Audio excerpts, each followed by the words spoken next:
All right, a little late on a weekend update. There was a lot of things going on. First of all, congratulations to the enforcers on their 60-0 win over the fire department for bragging rights for another year. Also, congratulations to Tommy Harrison Jr., new personal record, bench pressing 1,015 pounds. You heard me right, a half a ton. God bless you, man. A lot going on this week. About to head to court, 26th and Cal Branch 66 this morning, sometime between 11 and noon, for the 4 murderers of Ariana Preston. That will be in room 102. Tomorrow there will be a hearing for Andres's murderer. That will be at 9:30 in room 208. And then Thursday there will be 2 hearings, one for Fernando Ballesteros' shooter and another one for Eric Moreno's. Fernando's shooter will be in room 504 and Eric's will be in 301, both at 9:30 in the morning. And then Danny Golden will be Friday in room 203 at 9:30 in the morning. If you are at 26th and Cal at all this week in the morning, please stop in and show some support for our members. It's much appreciated, I can tell you that. Speaking of appreciation, last week I was in Springfield for the parole hearing of Ronnie Carrasquelo, who killed Terrence Loftus over 4 decades ago. The last 2 votes, we have kept him in prison by 1 vote.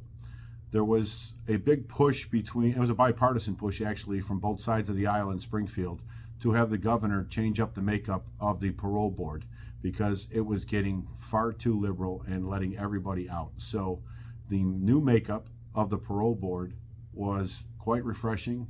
The chairman is a former police officer who just understands what we're talking about when we oppose parole and why.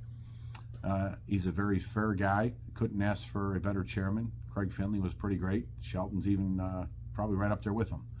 And it resulted in an 8-1 vote to keep him in prison. So it went from barely keeping him in there to a pretty much a slam dunk that he will not be getting another parole hearing for 2 more years.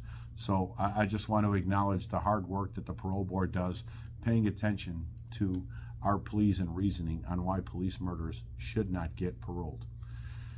And lastly, the community commission, doing the superintendent search, came to the lodge last week. I talked about this before. I would like to thank them. They sent several members.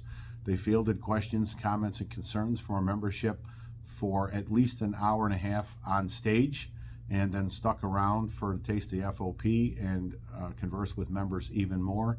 And then I saw, Anthony Driver was out front actually talking to members even when I left the lodge. So they certainly got, I don't want to say an earful, but they got a whole tablet full of information to use in their search. It was very interesting in the hour and a half they were on the stage during the general meeting that they were very clear that David Brown would not allow access to the membership.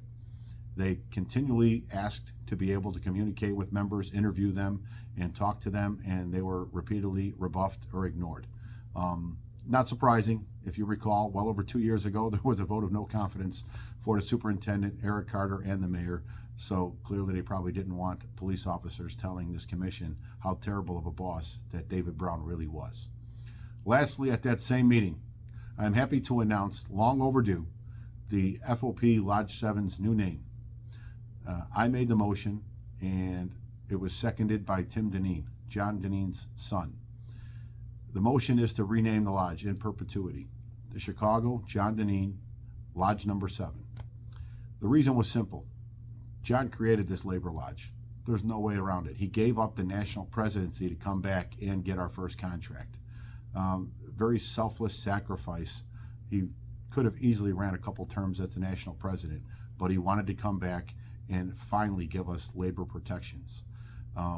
Far too often we do these memorials after someone has passed on as a kind of a memory, but this point was to do it while John was still here. It was a total surprise. He had no idea it was coming. We snuck his family in.